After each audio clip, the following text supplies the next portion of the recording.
You do represent many religious organizations when they are sued, whether it's under public accommodations, et cetera. Is that correct? No, that is correct. Okay. I've been doing this since 1989. Okay, so in your opinion, what would the chilling effect be if this bill were to pass as is on religious practices as well as religious thought? If you look at the religious exemption in SB1, all it protects is a minister's desire not to say the following words which constitute the solemnization of a marriage. By the power invested in me by the state of Hawaii, I now pronounce you man and wife. That's it. That is the complete scope of the religious exemption contained in SB1. So every other part of a wedding ceremony, every other part of a wedding service, celebration, anniversary, baptism of children, all of that stuff is not exempt. And so churches will be faced with getting claims at the Hawaii Civil Rights Commission. And you probably don't know the way the process works. Can I take a minute to explain that? If a person came to a church and said, we want to have a wedding here, but you don't have to say those magic words to solemnize, and they were turned down because that church happens to believe that marriage is only between a man and a woman, and a complaint would be made at the Civil Rights Commission, an investigator would be appointed, the investigator would come to the church and look through the qualifiers under the law, and one of them is that the church can't be for-profit. So they're going to ask the church, are you for-profit? And the church is going to say, no, we're registered at the Department of Commerce and Consumer Affairs as a nonprofit corporation. The for-profit businesses are either corporations, partnerships, limited liability companies, etc. But the definition of for-profit in this bill, it's not addressed to that standing at the Department of Commerce and Consumer Affairs. So what that tells me is they're going to have to do a financial audit of the church to determine whether it has greater revenues than expenses. And I would suggest that the Hawaii Civil Rights Commission has absolutely no business auditing a church's finances to see if it qualifies for an exemption or not, period. Okay, anything else? Thank you, Mr. Hochberg. Mr. Luis, can you come up? It's my understanding you also do these types of cases.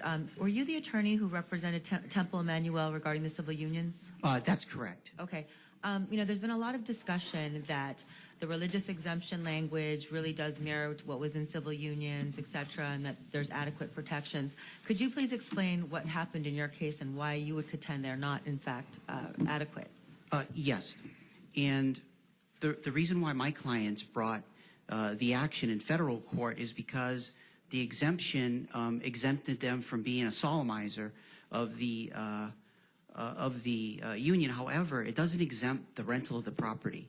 And that is what the problem is, because if you look at the case in New Jersey, the Ocean Grove, two lesbians went to the church and said, we want to rent your property to have a same-sex ceremony. And the church declined that because of its religious principles of the First Amendment, including that. And those two individuals filed a civil rights complaint, and the New Jersey Civil Rights Commission prosecuted the action. They fined the church $10,000. The church lost its tax-exempt status. It took 3 years to get the tax-exempt status back.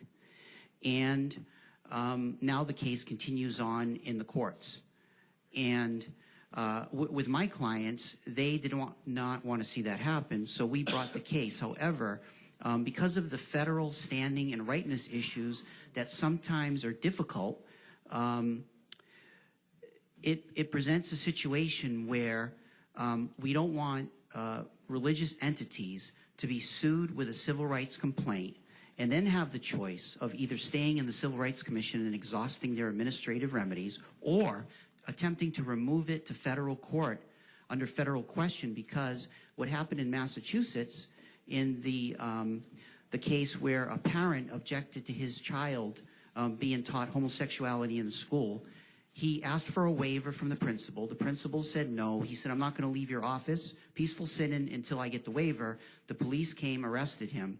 He brought a federal 1983 civil rights action against the school, and he was told that he had to exhaust his administrative remedies. Mr. Ruiz, I just want to clarify something. So in other words, you brought a lawsuit on behalf of your client under the civil unions law to get a determination as to whether the exemption language was adequate. The case was, in fact, it was dismissed based on the fact there was no actual case or controversy. The case was not ripe. Is that correct? That's correct. Okay, so in other words, then, in summary, the actual exemption in the civil unions law has not yet been tested.